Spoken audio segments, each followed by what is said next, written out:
Bugün felsefenin en zorlu ama bir o kadar da etkileyici kitaplarından birine, Friedrich Nietzsche'nin böyle buyurduğu Zerdüştüne dalıyoruz. Ama korkmayın, kitabın tamamını değil, her şeyin başladığı o meşhur ön sözü ele alacağız. Bu, Zerdüşt adında bir peygamberin 10 yılını dağda tek başına geçirdikten sonra biriktirdiği bilgelikle ne yapacağını sorguladığı ve sonunda insanlarla paylaşmak için dağdan inişini hikayesi. Hazırsanız bu yolculuğa başlayalım. Ve hikaye tam da bu dramatik sözlerle başlıyor. Zerdüşt 10 yılın sonunda güneşe sesleniyor. "Ey büyük yıldız, aydınlatacak bir şeyin olmazsa yazgın olurdu," diyor. Aslında burada kendine soruyor. O kadar dolmuş ki bilgelikle artık bir bardak gibi taşmak üzere.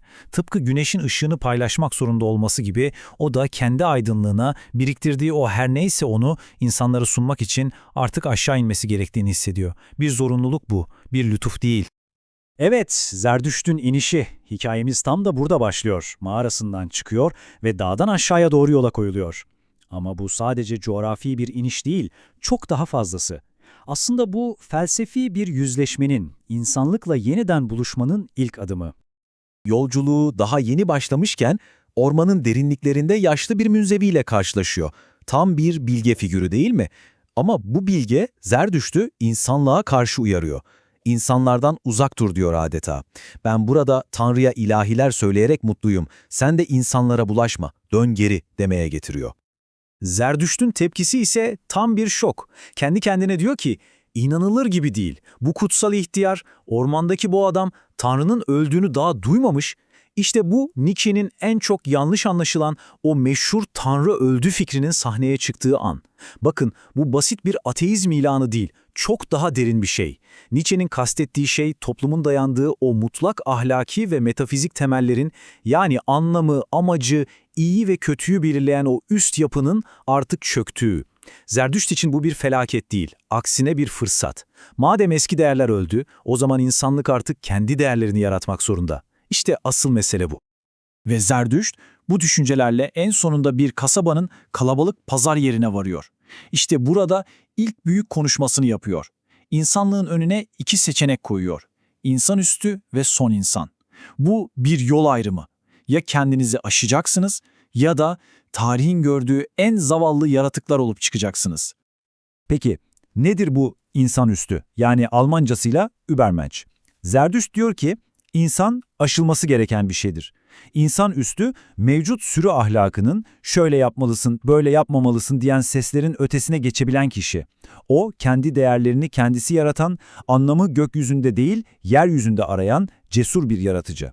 Yani insan bir son durak değil, hayvanla insanüstü arasında gerilmiş bir köprü sadece. Madalyonun bir yüzünde bu yüce insanüstü hedefi varsa diğer yüzünde ne var? İşte onun tam zıttı, son insan. Bu ikisi arasındaki fark gece ile gündüz gibi. Bir tarafta kendi yolunu çizen, risk alan, acıya bile evet diyen yaratıcı ruh var. Diğer tarafta ise aman tadımız kaçmasın diyen, tek derdi konfor olan, riskten ödü kopan, sıradanlığa ve küçük mutluluklara gömülmüş o acınasaz son insan. Zerdüşt son insanı öyle bir anlatıyor ki tüyleriniz diken diken olur. Aşk nedir, yaratış nedir, özlem nedir diye sorarlar ve göz kırparlar diyor.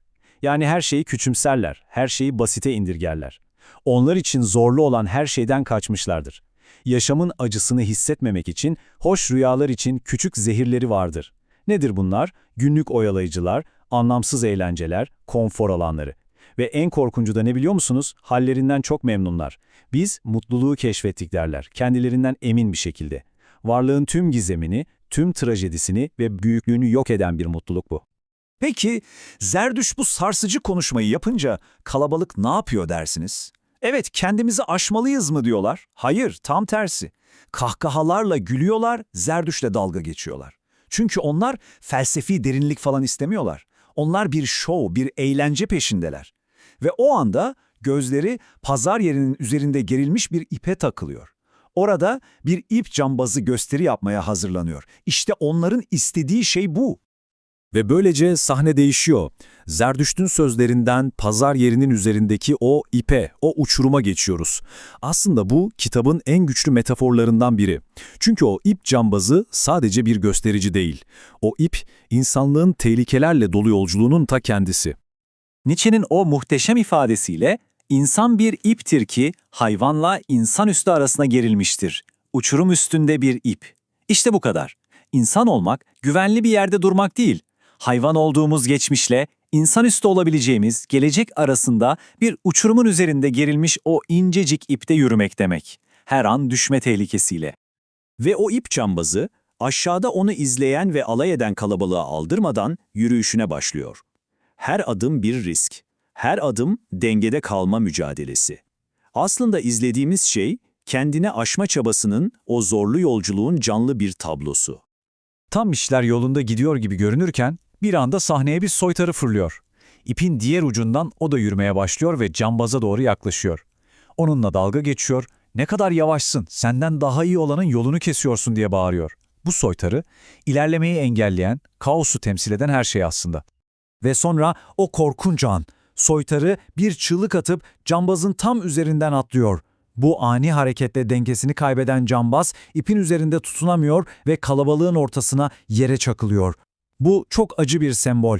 Kendini aşma yolunun ne kadar tehlikeli, ne kadar trajik olabileceğinin ve başarısızlığın her zaman bir olasılık olduğunun kanıtı. Herkes şok içinde, Zerdüşt ise ölmek üzere olan cambazın yanına eğiliyor. Ona azarlamıyor, "Ben sana dememiş miydim?" demiyor. Tam tersi inanılmaz bir şefkatle konuşuyor. Diyor ki, "Sen mesleğini tehlikeden yarattın. Bunda küçümsenecek hiçbir şey yok. Şimdi de mesleğin yüzünden ölüyorsun." Onun cesaretini takdir ediyor ve onu kendi elleriyle gömeceğine söz veriyor. Bakın burası çok önemli. Zerdüşt için mesele kazanmak ya da kaybetmek değil, mesele o ipe çıkma cesaretini gösterebilmek. İşte bu trajik olay Zerdüşt için bir dönüm noktası oluyor. Bir aydınlanma anı yaşıyor, anlıyor ki bu kalabalık, bu halk onun mesajına hazır değil. Bu yüzden stratejisini, yaklaşımını tamamen değiştirmesi gerekiyor, yeni bir başlangıç yapmalı. Ve o an kafasında bir şimşek çakıyor. Zerdüşt halka değil yoldaşlara seslenmeli. Fark ediyor ki o bir çoban değil, dolayısıyla bir sürüye de ihtiyacı yok. Peşinden gelen takipçiler, müritler istemiyor. Onun aradığı şey kendisi gibi yaratıcı ruhlar. Bu tehlikeli ipte onunla birlikte yürüyecek cesur yoldaşlar. Peki bu yoldaşlar nasıl insanlar olmalı? Zerdüşt bunu ruhun 3 değişimi alegorisiyle anlatıyor. İlk önce ruh bir deve gibidir. Toplumun bütün yapmalısınlarını, bütün ağır yüklerini saygıyla sırtlanır. En ağır olan nedir diye sorar ve o yükün altına girer. Sonra bu deve çöle gider ve bir aslana dönüşür. Aslan o devasa yapmalısın ejderhasına kükrer ve kutsal bir hayır der. Özgürlüğünü ele geçirir. Kendi çölünün efendisi olur. Ama sadece yıkmak yetmez. Yaratmak için üçüncü bir dönüşüm gerekir.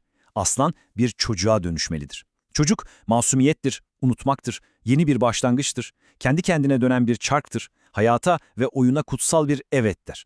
İşte yeni değerleri yaratabilecek ruh bu çocuk ruhudur. Bütün bu olaylardan ve aydınlanmalardan sonra ön söz Zerdüşt'ün artık amacını netleştirmesiyle bitiyor. Kasabayı terk ediyor ama bu sefer yalnız değil. Yanında 2 sembolik yoldaşı var. Hayvanların en gururlusu olan kartal ve en bilgisi olan yılan. Gurur ve bilgelik. İşte Zerdüşt'ün yeni yolculuğunda ona rehberlik edecek olanlar bunlar. Ve Zerdüşt'ün hikayesi o en başından beri sorduğu soruyu şimdi doğrudan bize, yani size sorarak bitiyor. İnsan aşılması gereken bir şeydir. Peki siz neyi aşıyorsunuz? Sizin hayatınızdaki o uçurumun üzerinde gerili ip ne ve o ipin üzerinde yürürken aşmaya çalıştığınız şey tam olarak ne?